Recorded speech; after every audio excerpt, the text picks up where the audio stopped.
कुछ पंक्तियाँ रतन टाटा जी के बारे में इस प्रकार है। कोई नहीं कह रहा है कि एक अमीर आदमी चला गया, हर कोई कह रहा है कि एक अच्छा इंसान चला गया।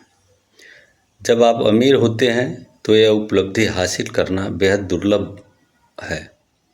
अगर आपको उनसे एक चीज़ सीखनी है तो एक अच्छा इंसान बनना सीखें। रतन टाटा जी का एक इंटरव्यू जिसमें रेडियो प्रस्तोता ने उनसे पूछा, सर आपको जीवन में सबसे अधिक खुशी कब मिली?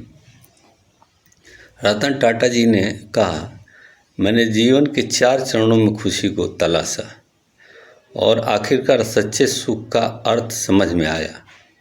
पहला चरण धन और साधनों का संचय करके, लेकिन इस स्तर पर मुझे वह खुशी नहीं मिली जिसकी मुझे चाह थी। दूसरा चरण कीमती सामान और वस्तुओं का संग्रह, लेकिन मैंने पाया कि इन चीज़ों की चमक अस्थायी होती है। तीसरा चरण बड़े प्रोजेक्ट और उपलब्धियाँ, जब भारत और अफ्रीका में डीजल की 95% आपूर्ति मेरे पास थी और मैं भारत में पहले बड़ा इस्पात कारखाना का मालिक था, लेकिन यहाँ भी मुझे वह संतुष्टि नहीं मिली जिसकी मैं अपेक्षा कर रहा था। चौथा और आखिरी चरण वह था जब एक मित्र ने मुझे विकलांग बच्चों के लिए व्हील चेयर खरीदने की गुजारिश की। लगभग 200 बच्चे थे। मैंने व्हील चेयर खरीदी और मित्र की जिद पर उन्हें खुद बच्चों को बांटा। उन बच्चों के चेहरे पर जो खुशी मैंने देखी वो अकल्पनीय थी। बच्चों को व्हील चेयर पर मस्ती करते देख मुझे सच्चे सुख का अनुभव हुआ। जब मैं जाने लगा तो एक बच्चे ने मेरा पैर पकड़ लिया। मैंने उनसे धीरे से पूछा, क्या तुम्हें कुछ और चाहिए?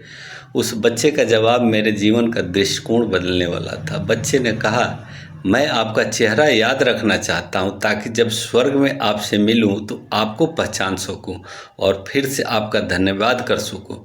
यह क्षण था जिसने रतन टाटा जी के जीवन में सच्चे सुख का अर्थ स्पष्ट किया। उपरोक्त शानदार कहानी का मर्म यह है कि हम सभी को अपने अंतर मन में झांकना चाहिए और यह मनन अवश्य करना चाहिए कि इस जीवन और संसार और सारी सांसारिक गतिविधियों को छोड़ने के बाद आपको किस लिए याद किया जाएगा।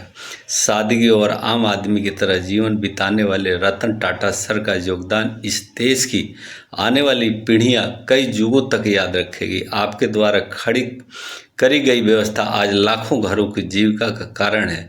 आपको कोटि कोटि नमन। अगर ये आपको अच्छा लगे तो लाइक कीजिए, सब्सक्राइब कीजिए।